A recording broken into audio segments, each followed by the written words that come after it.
Hi, I'm Carl Azuz, and Fridays are awesome. Last time I'll say that on air for the 2015-2016 school year. Our daily show will pick back up again on Monday, August 15th. All right, let's get to today's current events. First up, this morning, the southern and central parts of Texas were under a flash flood watch. May was the wettest month in the U.S. state's history, but June hasn't brought any relief so far. Rainfall of more than 2 inches per hour is in the forecast. The governor has declared a state of emergency in 31 Texas counties, and what that does is speed up assistance to the areas that need it most. The ground is already saturated in many parts of the state, so a forecast of more rain can only increase the threat of floods. For perspective, last month alone, Texas got more than 35 trillion, that's trillion with a T, 35 trillion gallons of rain. That would have been enough to cover the entire state with almost 8 inches of water, though the rain was concentrated in specific areas. Where's it all going?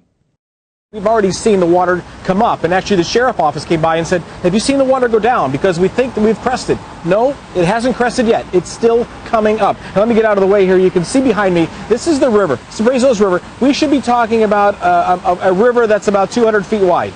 It is well over a mile to the other side. This is not a boat ramp.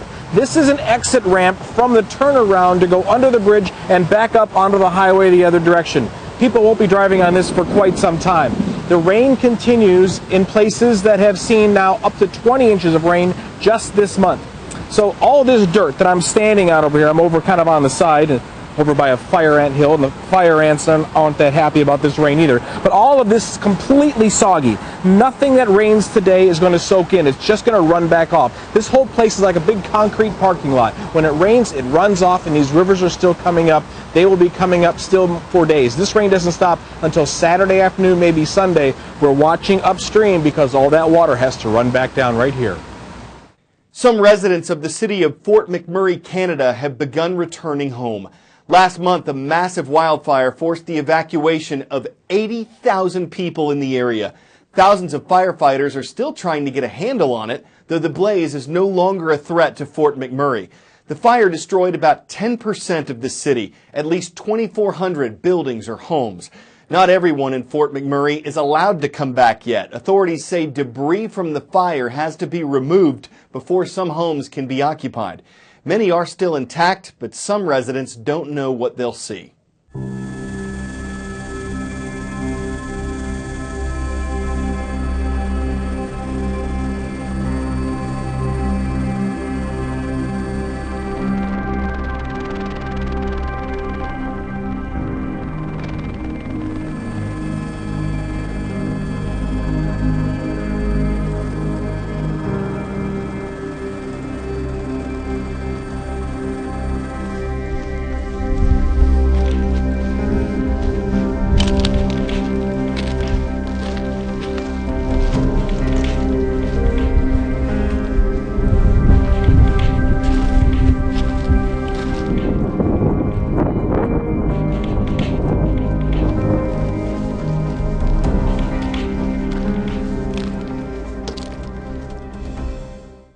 From Canada, we're moving across the Atlantic to Switzerland, where the longest, deepest tunnel in the world is now open.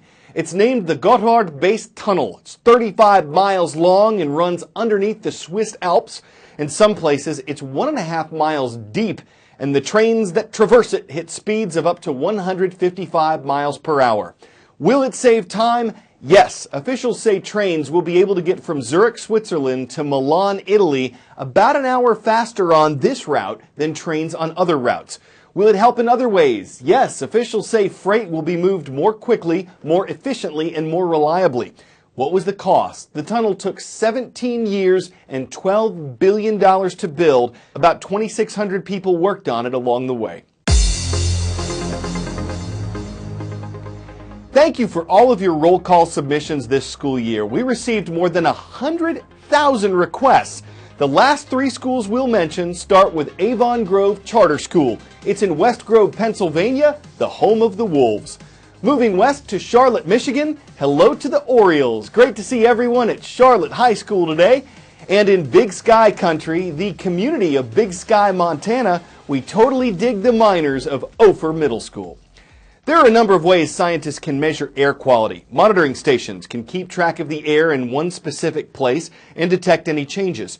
Trucks loaded with mobile instruments can be sent to different areas, measuring carbon monoxide and ozone levels. And satellites can track pollutants and how they move over a city. There's another way to measure the quality of the air, though, by flying right through it. 0600 hours, NASA prepares to fly. A beautiful sunrise masked by a lingering haze. One of the reasons this DC-8 jetliner is here in South Korea. This flying laboratory will find out what pollutants are here, who's causing them, and how they can be measured more accurately from space. 8 hours flying the length and breadth of South Korea, over cities, mountains and sea, collecting and analysing data. The equipment on this flight may be state-of-the-art, but the plane itself isn't. It's almost half a century old. It first flew back in 1969, I'm told, as part of the Alitalia fleet. But as you can see, NASA has completely refitted it to suit its purposes. 25 different instruments for measuring pollution and 34 scientists. All of them excited to be part of this mission, a joint study with the South Korean Environment Agency. Well, I don't think it's a discovery, but the air here is pretty dirty. We kind of knew that. South Korea has long blamed China for much of its pollution. So-called yellow dust is known to blow in from deserts in Mongolia and northern China, picking up some pretty toxic hitchhikers along the way. But fine dust particles, very detrimental to your health, may often originate closer to home. The flight we're on today, we've seen some of the largest pollution that we've seen the entire campaign. And most of that is coming from local sources. To capture some of this data, the plane has to fly low, involving skillful flying from former Air Force pilots and some deft negotiating with air traffic controllers, and a fair dose of turbulence.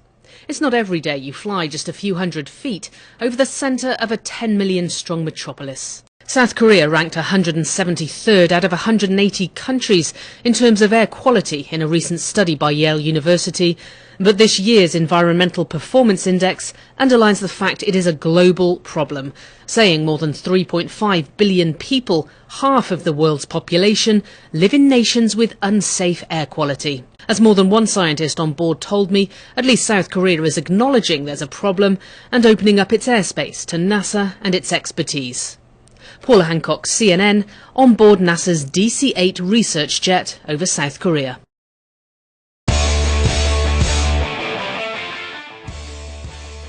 We're not going to run away without a look at, let's call it, lighthearted news. Or in this case, light-footed. Check it out, y'all. A moose on the loose. This happened in Watertown, Massachusetts earlier this week. Not too common a sight in the neighborhood. The wayward mammal didn't really hurt anyone or cause any mischief, though it did lead police on a 45-minute chase. Eventually, it moosied over into the woods. It must have realized its mistake and decided to hoof it. Maybe it wasn't having fun in the forest. It wanted to stretch its muscles or look for something more amusing, but straying into the suburbs probably wasn't the antler. My name is Carl, and I'm Azus on the Loose. We'll see you again on August 15th. Please keep up with us over the summer on Instagram, Facebook, or Twitter. I'm at Carl Azus CNN. And thanks to the millions of you who've watched worldwide in this extraordinary year for CNN Student News.